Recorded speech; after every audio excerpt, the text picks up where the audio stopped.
जुलाई का महीना शुरू हो गया है और इस महीने में बहुत सी तीर्थ यात्राओं का आयोजन होता है। चाहे उत्तराखंड की बद्रीनाथ केदारनाथ यात्रा हो या फिर कश्मीर श्रीनगर की हमारी अमरनाथ यात्रा हो या फिर भगवान शिव के धाम कैलाश मानसरोवर यात्रा की बात करें, या अब जब श्रावण मास आने वाला है तो कांवड़ यात्रा। ये यात्राएं आध्यात्मिक अनुभव के साथ हमारी शारीरिक और मानसिक स्वास्थ्य की परीक्षा भी होती हैं। इन यात्राओं के दौरान फिजियोथेरेपी के जरिए हम अपने आप को कैसे ठीक रख सकते हैं, कैसे ये सहायक साबित हो सकती है, इसी पर बातचीत करने के लिए आज हमारे साथ स्टूडियो में मौजूद हैं डॉक्टर आशीष त्यागी। नमस्कार, आपका स्वागत है। आप है physiotherapist, trauma centre, AIIMS new Delhi से। और साथ ही वेलकम करना चाहेंगे डॉक्टर कनिष्का चौहान का। नमस्कार। Physiotherapist, sports injury centre, Safdarjung अस्पताल, नई दिल्ली से।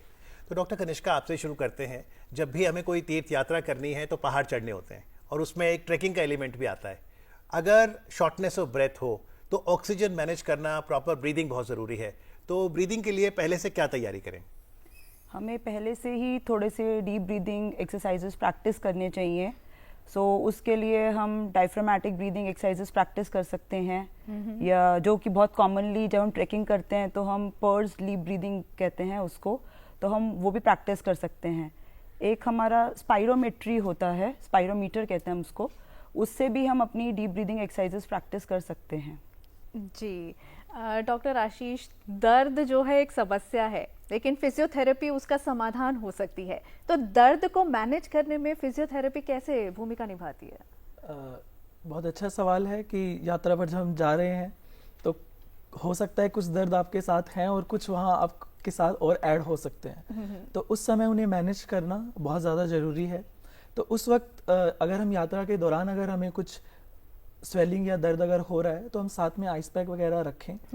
अगर आपको क्रॉनिक स्वेलिंग है, पहले जाने से पहले ही है और बार बार आपको ऐसा आशंका रहती है कि कुछ फिजिकल एक्सर्शन के बाद आपको ऐसा होता है, तो आप अपने साथ हॉट पैक या क्रेप बैंडेज वगैरह ले सकते हैं। उसके अलावा उस दौरान कुछ एक एक्सरसाइज हमें दर्द निवारण में काफ़ी हेल्प करती हैं, जैसे कि कुछ मांसपेशियों की स्पेसिफिक एक्सरसाइजेज। यूजुअली हमारी काफ यानी कि पिंडलियों की मांसपेशियां, उनकी स्ट्रेचिंग, हमारी हैमस्ट्रिंग मसल्स, हमारी क्वाड्स, जिनका कि ट्रैकिंग के वक्त बहुत ज़्यादा यूज़ होता है। यानी तो तैयारी के लिए बहुत ज़रूरी है कि स्ट्रेचिंग एक्सरसाइज भी आप निरंतर प्रैक्टिस करते रहें। यदि आप भी कोई सवाल करना चाहते हैं डॉक्टर कनिष्का से, डॉक्टर आशीष से, तो आप हमें फ़ोन कर सकते हैं। हमारे स्टूडियो का नंबर नोट करें, 011 दिल्ली का STD कोड, और नंबर है 2309-7532। 011 is our code and number is 23097532। Doctor Kanishka, अब हर घर परिवार में एक अवेयरनेस आई है कि ब्लड प्रेशर आप नापिए तो ब्लड प्रेशर की मशीन है, शुगर के लिए ग्लूकोमीटर भी है, आपने कहा स्पाइरोमीटर, तो ये तकरीबन 200 रुपए का आता है। ये किसे खरीद कर प्रैक्टिस करनी चाहिए? ये हम सभी खरीद कर प्रैक्टिस कर सकते हैं। बेसिकली उसमें 3 बॉल्स होते हैं एंड उसके साथ एक अटैच्ड पाइप होता है। वो पाइप अटैच करके वो जो हमारा इंस्ट्रूमेंट है उसके थ्रू हमें डीप इनहेल करना है। तो उससे वो जो बॉल रेज होता है तो हमें फीडबैक भी देता है कि how much balls we are lifting and हमारी जो लंग कैपेसिटी है उसमें हमें पाइप से हवा अंदर नहीं मारनी? नहीं, वो हमें इनहेल करना, डीप इनहेल, अंदर की तरफ खींचनी है हमें हवा, इनहेल करना है। जब बॉल उठेंगी उसमें, अगर तीनों उठती हैं तो हमारा जो लंग का capacity it is very very good. 2 है तो थोड़ा कम है, थोड़ा सा कम है। लेकिन कितने मिनट प्रैक्टिस करें इसको daily? 15 repetitions are more than sufficient. इसी तरीके से हम जब उस इंस्ट्रूमेंट को नीचे कर देंगे तो वो बॉल्स नीचे की तरफ हो जाएंगी। तो जब हम वो पाइप से डीप फिर एक्सेल करेंगे तो वो बॉल्स फिर से ऊपर लिफ्ट होंगी। So it is a very very good form to practice deep breathing. तो यानी आपको पता है भावना, जब भी कभी बर्थडे एनिवर्सरी आए, गुब्बारे पंप से मत फुलाइए। गुब्बारे भी आप फुलाइए। बिल्कुल, ये अच्छा तरीका है, लेकिन थोड़ी सावधानी के साथ। लेकिन जब हम ये स्पायरोमीटर की बात कर रहे हैं, हम ग्लूकोमीटर की भी बात कर रहे हैं, ऑक्सीमीटर की बात कर रहे हैं, तो जब हम तीर्थ यात्रा पर जाने वाले हैं, कितने दिन पहले से एक तो तैयारी शुरू हो जानी चाहिए और क्या क्या करें, वो चेकलिस्ट क्या होनी चाहिए हमारी? बिल्कुल, तो हम ट्रैकिंग पे जब जाते हैं तो हाई एल्टीट्यूड की वजह से बहुत सारे एटमॉस्फेरिक चेंजेस हमें वहाँ मिलते हैं। उसके लिए हमें अपनी बॉडी को प्रिपेयर करना है। उसमें सबसे पहली चीज़ आती है कि हाई एल्टीट्यूड पे जो ऑक्सीजन जो है वो कम होगा, उसके लिए हमें पहले से अपनी बॉडी को तैयार करना है। दूसरा, ट्रैकिंग के वक्त हमें मसल्स का एक्सर्शन, बॉडी की फ्लेक्सिबिलिटी, इनकी बहुत ज़्यादा ज़रूरत है, तो उसके लिए अपनी बॉडी और मसल्स को हमें प्रिपेयर करना है। तो अगर एक चेकलिस्ट हमें रखनी है तो उसमें सबसे पहली चीज़ आनी चाहिए कार्डियो रेस्पिरेटरी एंड्योरेंस। तो लगभग हफ्ता 10 दिन या 15 दिन पहले से हम कुछ कार्डियक ट्रेनिंग शुरू करें। इंक्लाइन ट्रेडमिल पे हम वॉकिंग शुरू कर सकते हैं, माइल्ड जॉगिंग, स्विमिंग हमारी कार्डियो रेस्पिरेटरी ट्रेनिंग का एक बहुत अच्छा हिस्सा है, और कुछ डीप ब्रीदिंग एक्सरसाइज प्रैक्टिसेस जैसे कि 4-7-8 जिसे हम कहते हैं, जिसमें हमें 4 सेकंड तक 4 गिनने तक गहरी सांस खींचनी है, ठीक है। 7 सेकंड तक उसे होल्ड करना है, और फिर 8 सेकंड तक धीरे धीरे से एक्सहेल करना है। नाक से ही इनहेल, नाक से ही। ही।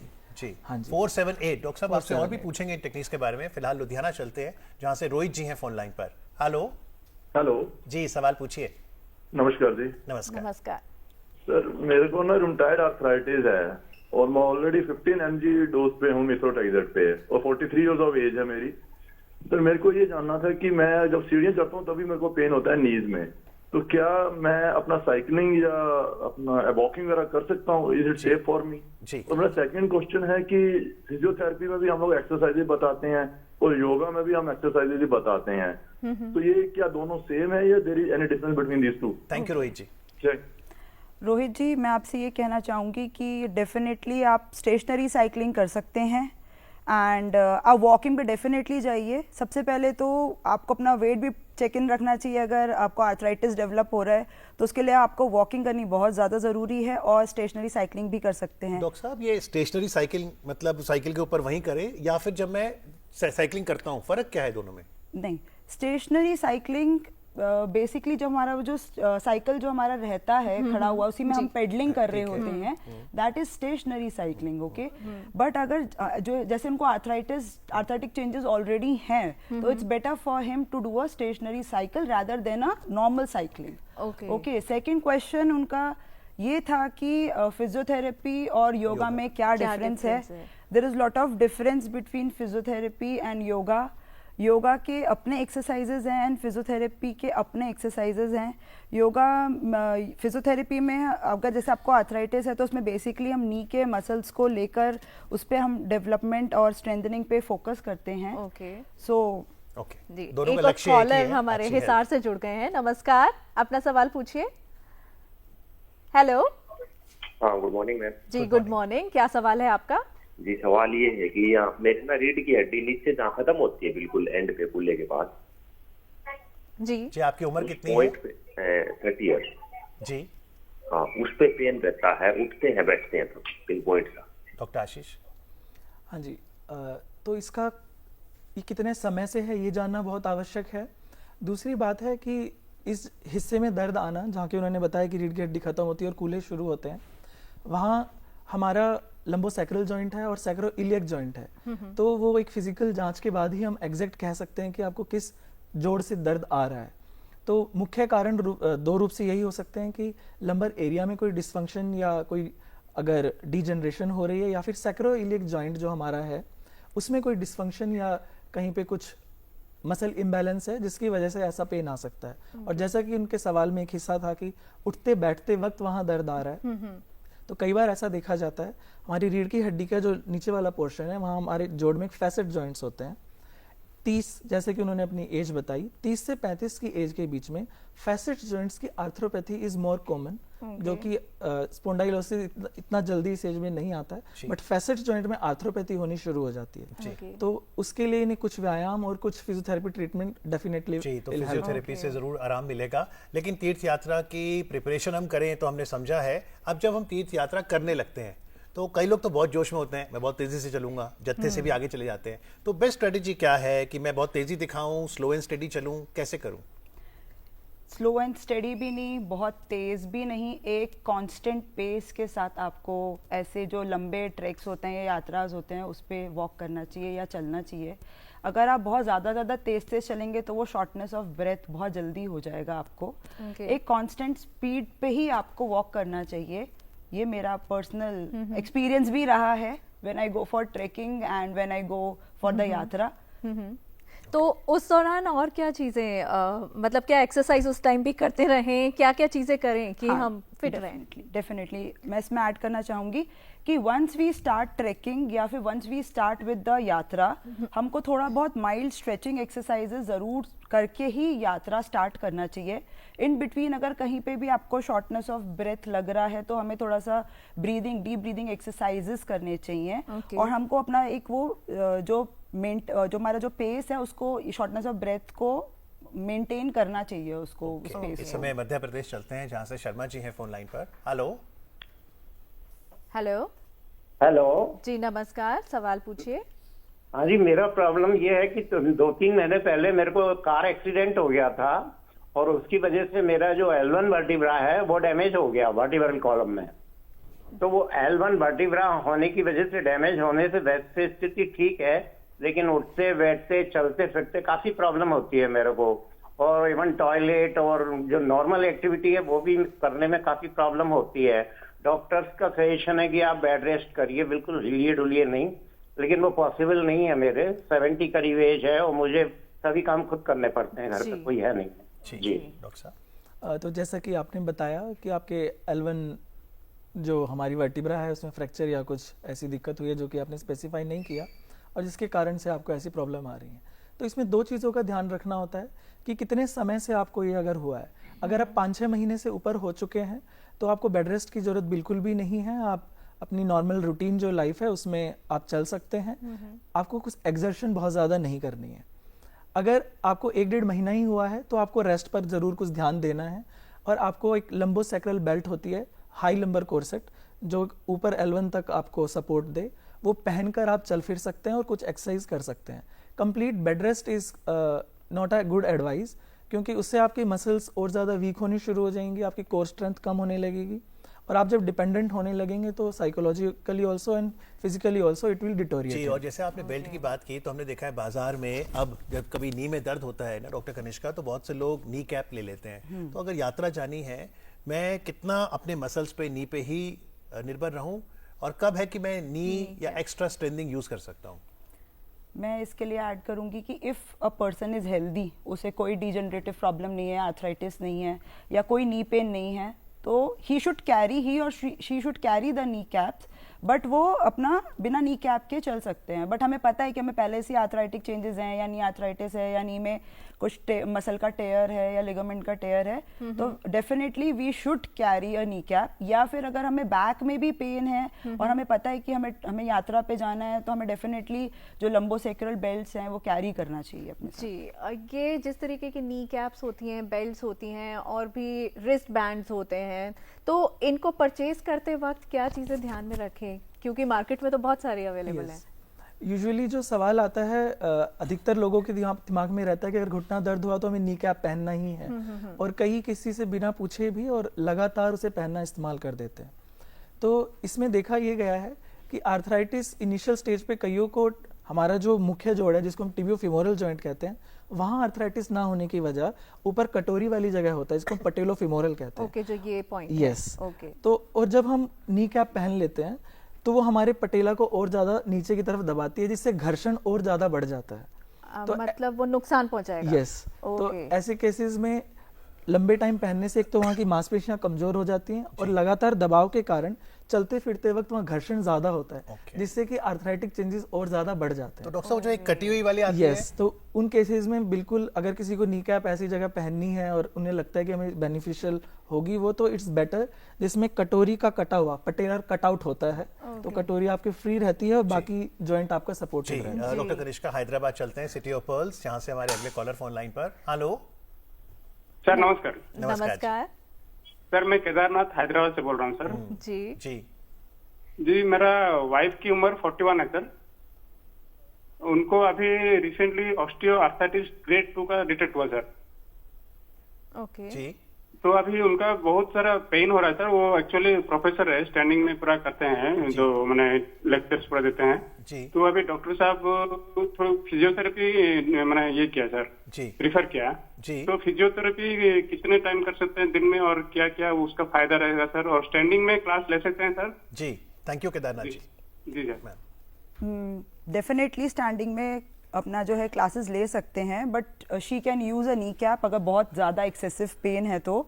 एंड मुझे लगता है definitely she should go to a physiotherapist, उनसे बेसिक नी स्ट्रेंथनिंग एक्सरसाइजेज वगैरह वो समझ के उनको कुछ आप रेगुलर। बता भी सकते हैं बैठे बैठे कुछ एक्सरसाइजेज जो हम कर सकते हैं डेली रूटीन हाँ जी बिल्कुल, डेफिनेटली ये तो आपको आराम से कहीं पे भी मिल जाएगा। You should lift your knee like this Okay. And toes को पुल करना है अपनी तरफ, okay. होल्ड करना है till the count of 10 Okay. And then go down Okay. And then again the we other can leg. Do it with the other leg like this. और toes को अपनी तरफ अपनी तरफ पुल करके वन रखना कैन है। Feel the calves yes yes yes, इसमें स्ट्रेच आता है। एंड इसे पोजीशनिंग का बहुत ध्यान रखना है। Okay. इसमें ना इसमें जो नीज है वो आपके इस तरीके से ही होने चाहिए, जैसे Okay. आगे या बहुत ज्यादा पीछे एकदम ऐसे जुड़े नहीं होना हुए। चाहिए। हाँ, the Okay. Position should be like this and then उसको आपको आराम से लिफ्ट करना है, टोज Okay. को टुवर्ड्स Okay. योरसेल्फ पुल करके Okay. देन यहाँ पे होल्ड करना है। यानी कि ये जो पोर्शन है इसके नीचे बेस रहना चाहिए Exactly, एंड देन हमें exactly. नीज को अप डाउन हमें बेंड करना है। एंड जर्की मूवमेंट्स हमें नहीं करना जी, है। तो ये तो बात रही कि नी की कुछ एक्सरसाइजेस, अगर हम हाथ की, शोल्डर्स की या नेक की कहें तो हम डेली लाइफ में क्या शामिल यस करें? बिल्कुल, हम ऑफिस में जो डेस्क जॉब वाले होते हैं उनके लिए बहुत ज़्यादा इंपॉर्टेंट है। तो जब भी आप अपने काम में हैं, बीच बीच में आधा घंटे या पौने घंटे के बाद हम कुछ स्ट्रेचेस कर सकते हैं, जैसे कि आप अपने एक हाथ को पीछे लेकर जाएं और कान के पास अपना हाथ ले जाकर Okay. गर्दन को इस तरफ पुल कीजिए एंड 10 काउंट तक आप होल्ड कीजिए और 4 से 5 बार कीजिए। Okay. उसके बाद आप अपनी नोज को टुवर्ड्स आर्मपिट ले जाएं अच्छा। And then stretch it, hold it for 10 second and do it 4 or 5 times and then tuck in your chin and hold it. इससे हमारी नेक को स्ट्रेंथ मिलती है जी। एंड वॉक अराउंड अ जी, बिट। ये छोटी छोटी एक्सरसाइजेज हैं, हम सभी शामिल करें। तो जहां तक यात्रा की बात है, एक तो ब्रीदिंग ताकि ऑक्सीजन मैनेजमेंट हो पाए, दूसरा मसल्स की स्ट्रेंथनिंग, तीसरी दिक्कत जो डॉक्टर कनिष्का आती है कि जब मैं हाई ऑल्टीट्यूड पे गया, अच्छी नींद जरूरी है, रेस्ट रिकवर, लेकिन नींद नहीं आती, तो अच्छी नींद कैसे सुनिश्चित करें? अच्छी नींद कैसे सुनिश्चित करें, हाई एल्टीट्यूड पे पूछ रहे हैं आप मेरे से। वो आपको सबसे पहले तो मुझे लगता है उसके लिए आपको ना मेंटली भी बहुत ज़्यादा स्ट्रांग होना चाहिए, आपको मेडिटेशन भी करनी चाहिए उसके लिए, और आपको ये 1 या 2 मंथ्स प्रायर द यात्रा ही स्टार्ट कर देनी चाहिए। If you are mentally fit and if you are मतलब कॉन्फिडेंट, देन आपको अच्छी नींद भी आएगी वहाँ पे। तो यानी जो मेडिटेशन है उसको भी अपने एक डेली रूटीन में हमें लेके आ जाना बिल्कुल, चाहिए बिल्कुल, यात्रा बिल्कुल। से पहले। तो एक और कॉलर हमारे साथ जुड़ गए हैं। मनोज जी नमस्कार, अपना सवाल पूछिए। हेलो जी हाँ, गुड मॉर्निंग। जी, गुड मॉर्निंग, अपना सवाल पूछिए। जी हम बोल रहे थे कि हमको स्पाइनल का प्रॉब्लम है। हाँ जी, दो हड्डी के बीच में नस दबा हुआ है। एमआरआई करवाने के बाद ये रिपोर्ट आया। जी, तो वो उसका समस्या का समाधान बता दीजिए। उठते बैठते जो उनको बहुत प्रॉब्लम होता है। ब्रीदिंग में दिक्कत आती है आपको? जी ब्रीदिंग में, सांस सांस लेने में? लेने में दिक्कत? Spinal problem. नहीं, सांस लेने में कोई दिक्कत नहीं है। अच्छा अच्छा, जी डॉक्टर साहब। तो मनोज जी, जैसा कि इन्होंने बताया कि उनकी एमआरआई में आया है कि 2 रीढ़ की हड्डी के बीच में डिस्क या किसी और कारण से उनकी नस दब रही है, जिसकी वजह से उन्हें उठने बैठने में दिक्कत आ रही है। तो इसमें हमें देखना होगा कि वो नर्व किस वर्टिब्रा के बीच में दब रही है, और जब नस निकलती है तो 2 हिस्से वहां से होते हैं, एक होती है एग्जिटिंग नर्व रूट और एक होती है ट्रेवर्सिंग नर्व रूट। तो ये जानना जरूरी है कि वो ट्रेवर्सिंग नर्व रूट है या फिर एग्जिटिंग नर्व रूट है। उसके अकॉर्डिंग उनका ट्रीटमेंट फिजियोथेरेपी में और मैनुअल थेरेपी के अकॉर्डिंग डिसाइड होगा, और इनको फिजियोथेरेपी के लिए जाना चाहिए कि वहाँ पे प्रॉपर क्लिनिकल एग्जामिनेशन के बाद उनका ट्रीटमेंट वहाँ शुरू हो सकता है, और with strengthening and other manipulations and other techniques he will be better and without surgery we can go for it. जी डॉक्टर, हाइड्रेशन यानी कि हाइड्रेटेड रहना वैसे तो हमारी डेली लाइफ में बेहद ज़रूरी है, लेकिन जब हम ट्रैवल कर रहे हैं तब भी बेहद ज़रूरी है, यात्राओं पे ज़रूरी है। तो ये जो हाइड्रेशन लेवल जो है हमारा बोन हेल्थ और हमारी मसल हेल्थ के लिए कितना ज़्यादा ज़रूरी है, और कैसे हाइड्रेटेड रहें? ये बहुत बहुत ज़्यादा ज़रूरी है। मेरे पास बहुत सारे पेशेंट्स आते हैं जो कि मुझे सबसे पहले कंप्लेन करते हैं कि मैम हमारी काफ में बहुत पेन है, बहुत दर्द है, नस पे नस चढ़ जाता है।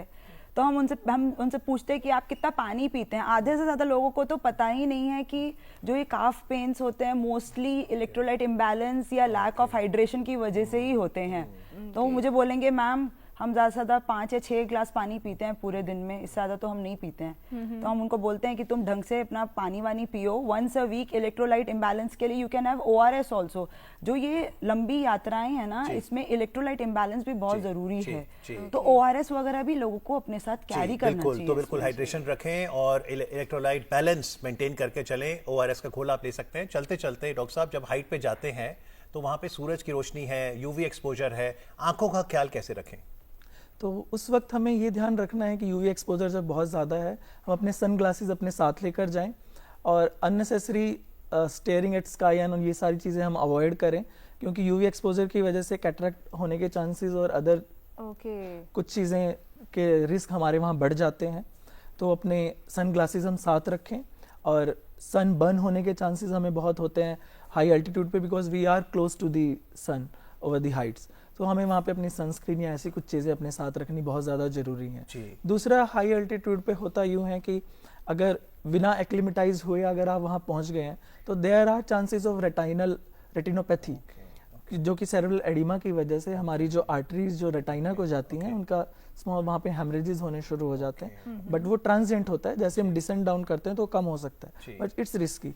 तो एक्लिमेटाइज होते हुए हर 7,500 की फीट की चढ़ाई के बाद आप कुछ समय एक नाइट स्टैंड लीजिए कि आपकी बॉडी एक्लिमेटाइज हो जाए, फिर आप आगे बढ़ें, तो इन सब चीज़ों के चांसेस बहुत कम हो जाते हैं। तो प्रॉपर प्रिपरेशन, प्रॉपर एक्लिमेटाइजेशन और ये जो छोटी छोटी टिप्स आज डॉक्टर साहब ने बताई हैं, इन्हें ज़रूर मद्देनजर रखिएगा। आज कार्यक्रम में आके चर्चा करने के लिए डॉक्टर आशीष त्यागी आपका, डॉक्टर कनिष्का चौहान आपका बहुत बहुत आभार। Thank you very much. Thank you so much.